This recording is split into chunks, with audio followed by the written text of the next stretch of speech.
اعوذ باللہ من الشیطان الرجیم، بسم اللہ الرحمن الرحیم۔ ناسخ اور منسوخ۔ اب یہ ناسخ اور منسوخ کا مسئلہ ایسا ہے کہ ویسے تو یہ جو بات میں آپ سے کر رہا ہوں یہ بڑی اہم بات ہے، جو کہ اتنی زد عام پر نہیں ہے، لیکن یہ علماؤں کے اندر یہ عقیدہ پایا جاتا ہے، جو میں آپ کے گوش گزار کرنا چاہتا ہوں۔ یہ اس لیے کہ کل کو اگر آپ کسی مولوی صاحب کے پاس جاتے ہیں، ان سے کہتے ہیں جی قرآن کی کچھ آیتیں منسوخ بھی ہوتی ہیں، تو وہ آپ کو آیت سنا دیں گے کہ ہاں جی یہ تو قرآن میں لکھا ہوا ہے کہ کچھ آیتیں منسوخ ہیں۔ ہمارا موضوع ہم نے اسی لیے یہ بنایا ہے تاکہ حقائق کو سامنے رکھیں ہم قرآن کے۔ ویسا بڑا عجیب سا لگتا ہے کہ جب اگر ہم کسی کو یہ کہیں کہ قرآن کی کچھ آیتیں منسوخ بھی ہیں، اب یہ بات ایک نان مسلم کہے تو آپ کو اتنی مشکل نہیں ہوگی، کیونکہ ظاہر ہے آپ کو پتہ ہے کہ ان کا تو وہ تو اس کلام کو مانتے ہی نہیں ہیں، وہ کہہ سکتے ہیں، بلکہ وہ اس سے زیادہ بھی کہہ سکتے ہیں۔ لیکن اگر کوئی مسلمان کے منہ سے اگر آپ یہ سنیں کہ قرآن کی کوئی آیت منسوخ بھی ہوتی ہے تو آپ کو بڑا دکھ ہوگا۔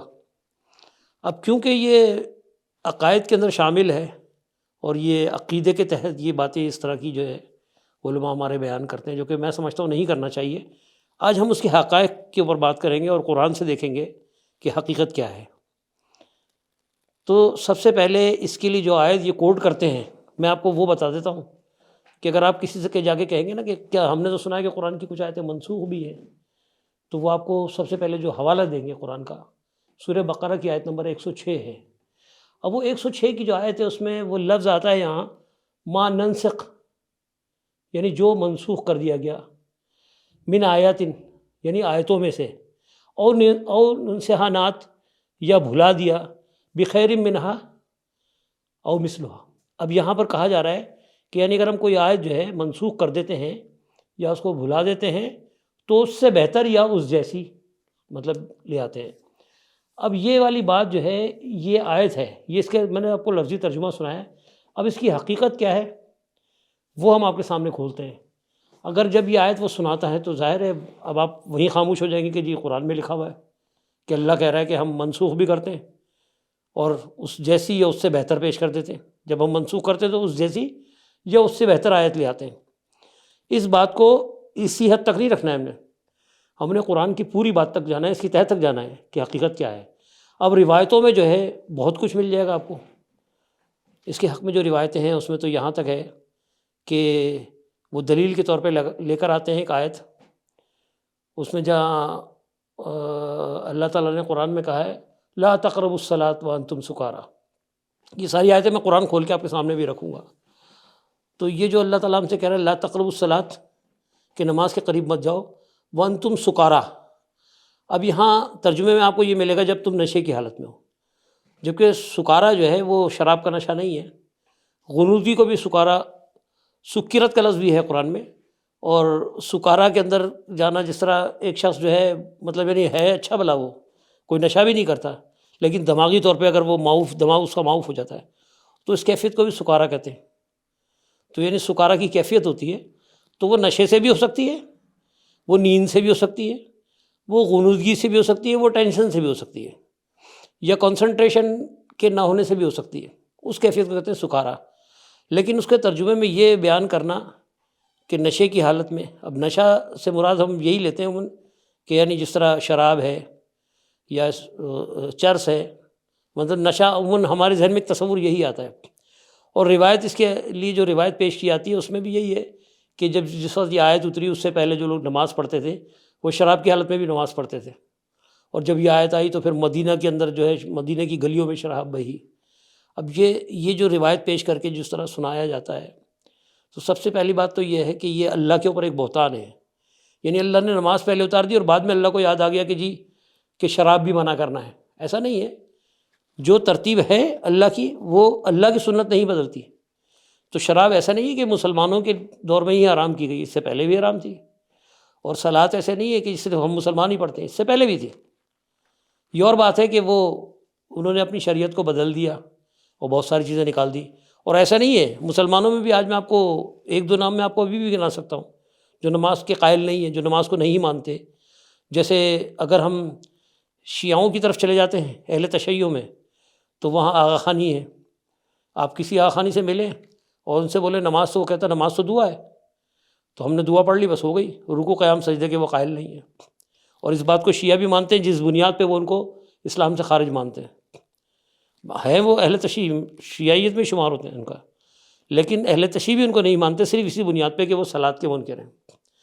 اسی طرح اگر سنیوں میں بھی آ جائیں تو ان میں بھی ایسے ہیں بہت سارے، سنیوں کے اندر بھی وہ آج کل جو ایک گروپ چلا ہوا پرویزی گروپ، حالانکہ غلام احمد پرویز کو میں نے خود مطالعہ کیا، وہ نماز کا منکر نہیں تھا، لیکن اس کے بعد والوں نے ایک کتاب ہے ڈاکٹر قمر زمان کی لکھی ہوئی، حقیقت صلاۃ کے نام سے، وہ جب میں نے پڑھی تو مجھے بڑا دکھ ہوا۔ وہ تو کہتا ہے رکوع کے معنی یہ ہے ہی نہیں، رکوع قیام کے معنی یہ نہیں ہے، اور وہ کہتا ہے نماز تو پوجا کو کہتے ہیں، لہٰذا وہ بھی یہی کہتے ہیں کہ نماز کوئی عملی طور پہ کوئی ایسی چیز نہیں ہے۔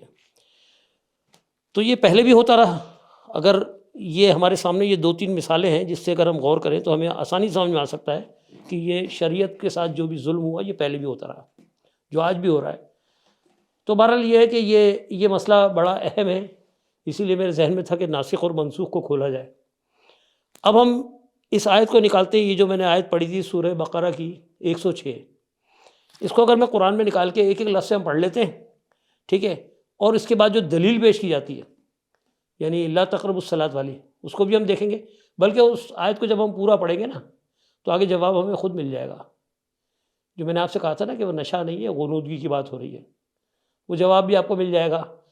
پھر رہ گئی بات یہ تو خیر ایک عام مسلمان سے بھی اگر آپ پوچھیں کہ کوئی قرآن کی آیت منسوخ ہو سکتی ہے تو وہ کہے گا نہیں، یعنی یہ ایمان کا حصہ ہے، باقاعدہ ہمیں یہ ماننا ہے کہ اللہ کا کلام، کیونکہ جب ہم قرآن پڑھتے ہیں تو شروع میں ہی ہے کہ ذالک الکتاب لا ریب فیہ، اس پہ شبہ تو ہونا ہی نہیں چاہیے آپ کو، اور اگر منسوخ مان لیتے ہیں تو شبہ والی کتاب ہو گئی ہے، یعنی پھر تو ڈاؤٹ فل ہے نا۔ تو ایسا نہیں، جب ہم اس بات پہ ایمان ہے، ہر مسلمان کا ایمان ہے کہ قرآن اسی حالت میں جس طرح جبرائیل علیہ السلام آپ صلی اللہ علیہ وسلم کے پاس لے کر آئے اور جو اللہ نے بھیجا ایز اٹ از پورا کا پورا ہمارے پاس ہے، یہ ہر مسلمان کا ایمان ہے۔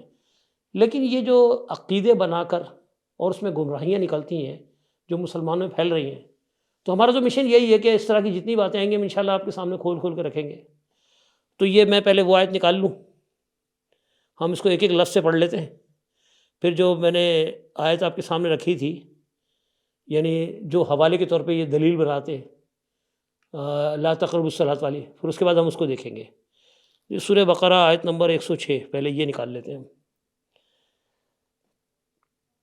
اب یہ اس کو ایک ایک لفظ سے چلا لیں تو زیادہ بہتر ہے۔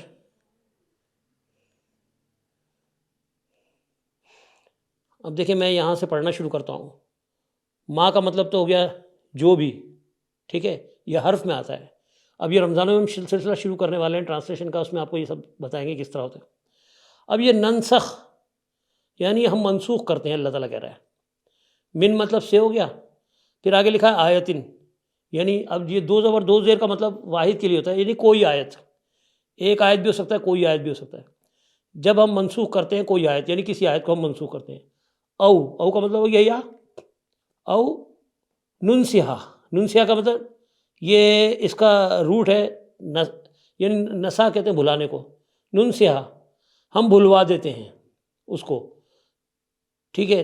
نعت، یہ آت یا نعت کے جب نون نانو کا ہے، یہ آتی لفظ ہے اصل میں، یہاں نعت کا مطلب ہوا یعنی ہم لے آتے ہیں، آتی کا مطلب لے آنا، ہم لے آتے ہیں، یعنی جب کوئی آیت منسوخ ہوتی ہے یا بھلا دیتے ہیں تو ہم لے آتے ہیں بخیرن، بہتر، یعنی اس سے منہا، اس سے بہتر، ان میں سے بہتر لے آتے ہیں، ٹھیک ہے۔ او یا او مثلیہا، یا اس مثال، اس جیسی مثال۔ اب یہ والی بات اللہ تعالیٰ نے جو کہی ہے نا، یہ کہی ہے پچھلی شریعت سے اس شریعت کو ملا کر۔ اچھا، اس کا حوالہ میں بھی آپ کو قرآن سے دیتا ہوں۔ جس طرح یہودیوں میں جو ہے وہ چربی ان کے اوپر اللہ تعالیٰ نے حرام کر دی تھی، ٹھیک ہے، لیکن مسلمانوں کے لیے نہیں ہے۔ یعنی ہم گوشت کھا سکتے ہیں، لیکن قرآن میں ہے کہ مطلب یعنی ان کے لیے وہ گوشت کھا سکتے تھے، اور چربی مطلب ان کے جو نہیں بجو اس کے جو ہڈی کے ساتھ لگی ہوئی آ جائے، باقی وہ چربی نہیں کھا سکتے تھے، لیکن مسلمانوں میں چربی کھائی جاتی ہے، وہ حلال ہے ہم پر، حرام نہیں ہے۔ اس کا حوالہ میں بھی نکال دیتا ہوں اور وہ آپ کے سامنے رکھ دیتا ہوں تاکہ آپ کو یہ پتہ چل جائے کہ اس شریعت کی بات نہیں ہو رہی ہے، یہ پچھلی شریعت کی بات ہو رہی ہے۔ یعنی اب پچھلی شریعت میں تو کچھ چیزیں اللہ تعالیٰ نے سزاؤں کے طور پہ ان کے لیے حرام کر دی تھی، یا کچھ چیزیں ایسی تھیں جن کو انہوں نے خود ہی بدل دیا، یعنی اللہ کے احکامات، جیسے بھی میں نے نماز کا ذکر کیا، جنہوں نے بدل دیا ان کے پاس نماز ہے ہی نہیں، اسی طرح بہت ساری چیزیں انہوں نے تبدیل کر دی تھیں. تو جب اللہ کے نبی کے پاس جب وحی آئی تو اللہ تعالیٰ نے وہی احکامات جو اللہ کے تھے وہ دوبارہ بھیجے. تو وہ جو انہوں نے بدل دی تھی اس کو بھی صحیح، تو یعنی یا بھلا دیے اللہ نے ان کو. اب ظاہر ہے وہاں کہا جا رہا ہے منسوخ یا پھر بھلا دینا، یعنی کچھ چیز اللہ نے منسوخ کی تھی، کچھ منسوخ ہو گئی یا انہوں نے بھلا دیا. اللہ کی طرف سے تو تھی لیکن انہوں نے بھلا دیا. نون سیاہ نعت کا جو لفظ ہے، تو نعت کا مطلب ہم لے آتے ہیں، بلایا ہوا کو ہم لے آتے ہیں. تم نے بھلا دیا لیکن ہم دوبارہ اس کو جاری کریں گے. ٹھیک ہے. اب اس کی دلیل میں آپ کو ایک آیت دیتا ہوں. یہاں پر ذرا یہ سورہ آل عمران کی آیت نمبر 50 نکال لیتے ہیں. یہاں میں آپ کو ترجمہ بتا رہا ہوں. یہ بات ہو رہی ہے جب اللہ تعالیٰ نے عیسیٰ علیہ السلام کو بھیجا تو اس سے پہلے کی جو شریعت تھی، یعنی توریت کی جو بات ہو رہی تھی، اس میں جو کچھ انہوں نے بدل دیا یہ وہ ذکر ہو رہا ہے یہاں پر. اور اپنے سے پہلے آنے والی تورات کی تصدیق کرتا ہوں. یہ عیسیٰ علیہ السلام کہہ رہے ہیں. ٹھیک ہے.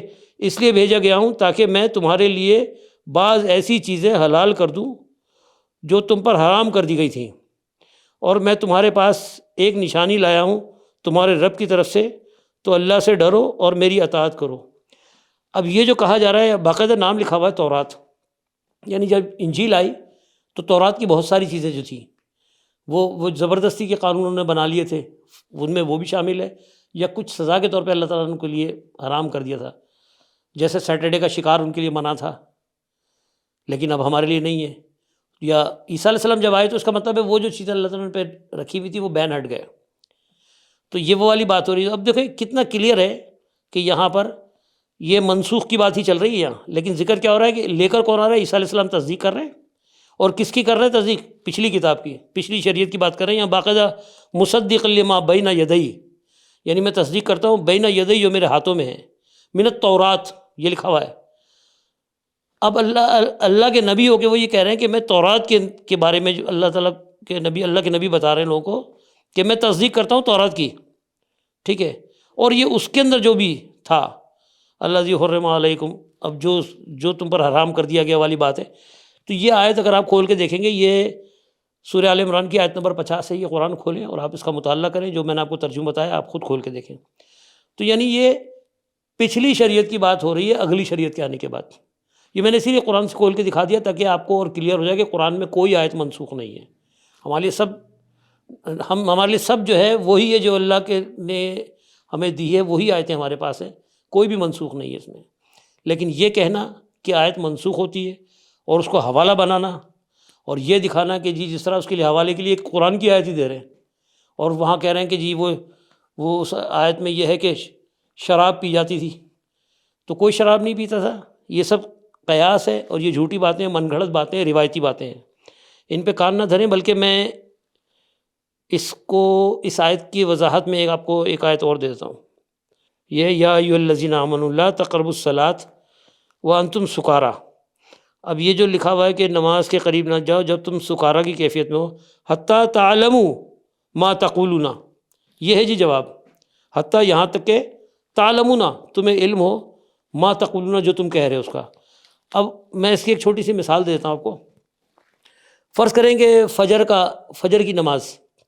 اب کیونکہ آپ رات میں غنود جب سو کے اٹھتا ہے بندہ تو غنودگی میں ہوتا ہے، تو اس میں اذان میں اور نماز میں اچھا خاصا ٹائم ہوتا ہے، آدھے گھنٹے کا ٹائم ہوتا ہے کہ بندہ فریش ہو جائے، اپنی نیند بھگا لے.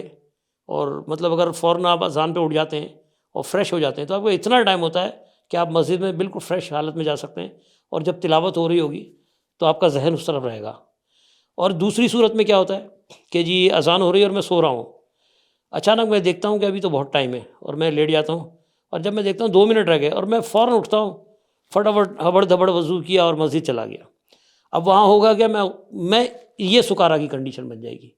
یعنی اب میں کھڑا ہوں، اور اکثر آپ نے مشاہدہ کیا ہوگا کہ کچھ لوگ نماز میں ایسے جھوم رہے ہوتے ہیں، جھٹکے کھا رہے ہوتے ہیں. تو وہ کیا ہوتا ہے کہ یعنی وہ جو نیند ان کی بھاگی نہیں صحیح سے، یعنی وہ غنودگی بھی نیند کی دور نہیں ہوئی. یہی سکارا ہے. وہ غنودگی ان کی دور نہیں ہوئی اور وہ آنکھیں بند ہیں ان کی اور تلاوت ہو رہی ہے، بعض اوقات نیند میں جھٹکے بھی لگ رہے ہیں، یعنی امام صاحب کیا کہہ رہے ہیں کچھ نہیں پتہ، بس اللہ اکبر کی آواز آئی تو رکوع میں چلے گئے، اور اس طرح کر کے جیسے تیسے ہبڑ دھبڑ نماز اپنی نمٹا لی. ٹھیک ہے. یہی کنڈیشن ہے سکارا، اور یہی لکھا ہوا ہے یہاں پر جو اگلا لفظ میں نے آپ کو بتایا، حتیٰ تعلموا، یہاں تک کہ تمہیں علم ہو، ما تقولون کہ تم کیا کہہ رہے ہو، یہ ہے جس کا جواب۔ تو وہاں کوئی شراب وراب کی بات نہیں ہے، اس کے آگے ہی جو ہے یہ لفظ لگا ہوا ہے۔ اگر آپ اس کو غور سے پڑھ لیں تو آپ کو وہ روایت کی بھی ضرورت نہیں پڑے گی، اور آپ کو بالکل کلیئر ہو جائے گا کہ یہاں ایسا کچھ نہیں ہے۔ اب یہ کہنا کہ شراب پیتے تھے، یہ میں تو کہتا ہوں کہ یہ صحابہ کے اوپر یہ بہتان ہے۔ تو کیا اللہ معاف کرے کہ اللہ کے نبی بھی شراب پیتے تھے کیا؟ اب اگر یہ والی بات ہوگی تو علماء پھر کسی عالم سے اگر آپ کہیں گے اگر ایسا ہے، جب سارے شراب پی رہے تھے، تو کیا آپ اللہ کے نبی کو کہیں گے نہیں وہ تو خیر اللہ نے ان کو چن لیا تھا؟ جب اللہ نے ان کو چن لیا تھا، ان کی تربیت اللہ نے کی، تو وہ بھی تو صحابہ کی تربیت کر رہے تھے۔ تو یہ بہت بڑا بہتان ہے، اور بہتان بہت بڑا گناہ ہے۔ اللہ تعالیٰ قرآن میں کہتا ہے فقد افترا اسما عظیما، جو بہتان لگا وہ سب سے بڑا گناہ گار۔ تو یہ کہنا بھی میں سمجھتا ہوں کہ بہتان کے برابر ہے۔ ایسی بات ہمیں نہیں کہنا چاہیے، اور غور کرنا چاہیے ان باتوں پہ جو قرآن ہم سے کہہ رہا ہے۔ تو یہاں پر اللہ تعالیٰ نے کہہ دیا کہ یہاں تک کہ تمہیں خود پتہ ہونا چاہیے کہ تم کیا کہہ رہے ہو۔ اگر تمہیں یہ نہیں پتہ تو اس کا مطلب تم سکارا میں ہو۔ اب سکارا کے حوالے سے جو ہے نا، یہ ایک آیت میں آپ کو نکال دیتا ہوں جو میں نے یہ بک مارک میں لے لی تھی، صرف اسی لیے تاکہ یہ بات اور کلیئر ہو جائے۔ یہ سورہ ہجر کی آیت ہے۔ یہاں لقالوا انما سکرت ابصارنا، ٹھیک ہے۔ اب یہاں پر دیکھو کیا کہا، سکرت ابصارنا۔ اب یہ یہاں پر آنکھوں کو کہا جا رہا ہے کہ یعنی سکرت کی کنڈیشن آنکھوں میں ہے، جبکہ سکرت تو دماغ میں ہونا چاہیے تھا، ٹھیک ہے۔ یعنی یقیناً یہ لوگ کہیں گے بے شک ہماری تو نظر بندی کر دی گئی ہے، یعنی ہمیں نظر نہیں آ رہا، دھوکا، یعنی جس طرح ذہن معوف ہو جاتا ہے اس طرح ہماری آنکھوں، یعنی ہم ہوتے ہوئے بھی وہاں موجود نہیں ہیں۔ تو سکرت ابصارنا بل نحن قوم مسحورون، تو یعنی بلکہ ہم لوگوں پر تو جادو کر دیا گیا ہے۔ اب یہاں پر دیکھو مسحور ہونے کے لیے لفظ آیا ہے سکرت، تو یقیناً جب آپ نیند میں سے اٹھ کے فجر پڑھنے جائیں گے تو آپ بھی مسحور ہی ہوں گے نا۔ تو واقعی نہ آپ کا دماغ کام کرے گا نہ آپ کی آنکھیں کام کریں گی، بس صرف کان میں آواز آ رہی ہے اور آپ اس پہ عمل کر رہے ہیں۔ تو یہ سکرت کا لفظ سکارا سے ہی ہے۔ یہ میں بتانے کا مقصد یہ تھا کہ یہی لفظ قرآن میں یہاں کوئی ترجمہ کر کے دکھا دے مجھے کہ یہ نشے کی بات ہو رہی ہے، شراب کی بات ہو رہی ہے۔ حالانکہ کوئی شراب نہیں پی، لیکن وہ کہہ رہے ہیں کہ جی بس ہماری آنکھوں پہ جادو ہو گیا، یعنی ہم مسحور ہو گئے۔ تو یہ مسحور ہونا ہی یہ بھی ایک بہت بڑا نشہ ہے۔ تو یہ کچھ حوالے تھے جو میرے ذہن میں تھے، جو میں نے آپ کے سامنے رکھ دیے۔ اب یہ کہنا کہ جی قرآن کی کچھ آیتیں منسوخ ہیں، میں تو یہ کہوں گا کہ یہ گمراہی کی بات ہے، اور اس سے اوائڈ کریں، اس سے بچیں، بلکہ قرآن کھولیں، خود مطالعہ کریں، اور اس بات کو پھیلائیں زیادہ سے زیادہ، لوگوں کو بتائیں کہ بھائی پہلے تو آپ سوال کریں لوگوں سے، عالموں سے جا کے کسی عالم سے سوال کریں کہ قرآن میں کچھ ایسا ہے کہ یہ قرآن کی جو ہے یہ آیت پیش کریں، بولیں کہ یہ ہے۔ اس کے بعد آپ جواب دے کے دیکھیں، وہ آپ کو جو حوالے دیں گے نا وہ اسی طرح کے دیں گے، یعنی وہ منسوخ کرنے پہ تلے ہوئے ہیں کہ ہاں جی ہوتی ہیں کچھ آیتیں منسوخ۔ اور صرف یہیں تک نہیں ہے بات، کیونکہ میرا موضوع قرآن رہتا ہے اور میں کبھی روایت پہ بات نہیں کرتا، اور اوائڈ کرتا ہوں میں زیادہ تر روایتوں میں۔ چاہتا ہوں کہ رہنمائی کی کتاب قرآن ہے تو اسی کو زیادہ اسی کا پرچار کیا جائے، اور ہمارا موضوع بھی یہی ہے قرآن کیا کہتا ہے۔ اگر میں روایتوں پہ آ جاؤں تو میں آپ کو بہت ساری روایتیں ایسی دکھا دوں گا کہ جو قرآن پہ بھی بہتان ہے، آپ کو مل جائے گا کہ یہ آیت اللہ کے نبی ایسے نہیں ایسے پڑھتے تھے، یعنی اللہ معاف کرے کہ اس میں وہ لفظ ہی نہیں ہے۔ تو یہ سب باتیں جو ہے نا یہ گمراہی کی ہیں، اسے اوائڈ کریں اور قرآن کی طرف آئیں، قرآن کو اپنا اوڑھنا بچھونا بنائیں، اس پہ زیادہ زیادہ محنت کریں۔ اور جو لوگ آپ کو بھٹکانے کی کوشش کرتے ہیں یا اس طرح کی بات کرتے ہیں کہ بھٹک جاؤ گے، قرآن کو اگر آپ ڈائریکٹ پڑھو گے تو بھٹک جاؤ گے جب تک کسی حدیث کا حوالہ نہ ہو یا کسی عالم کا حوالہ نہ ہو۔ تو اگر عالم آپ کو اگر یہ بتائے کہ جی قرآن کی آیتیں منسوخ ہیں تو اس سے بھٹکیں گے یا قرآن کو پڑھ کے، اب جو قرآن کو پڑھ کے ہم بھٹک رہے ہیں، یا ان سے بھٹکیں گے جو خلاف قرآن باتیں جا رہی ہیں۔ تو کہیں بھی محسوس کریں کہ کوئی بات خلاف قرآن ہے تو اس کو نہ مانیں، یہ زیادہ بہتر ہے۔ چلیے اپنا خیال رکھیں، دعاؤں میں یاد رکھیں۔ السلام علیکم ورحمۃ اللہ وبرکاتہ۔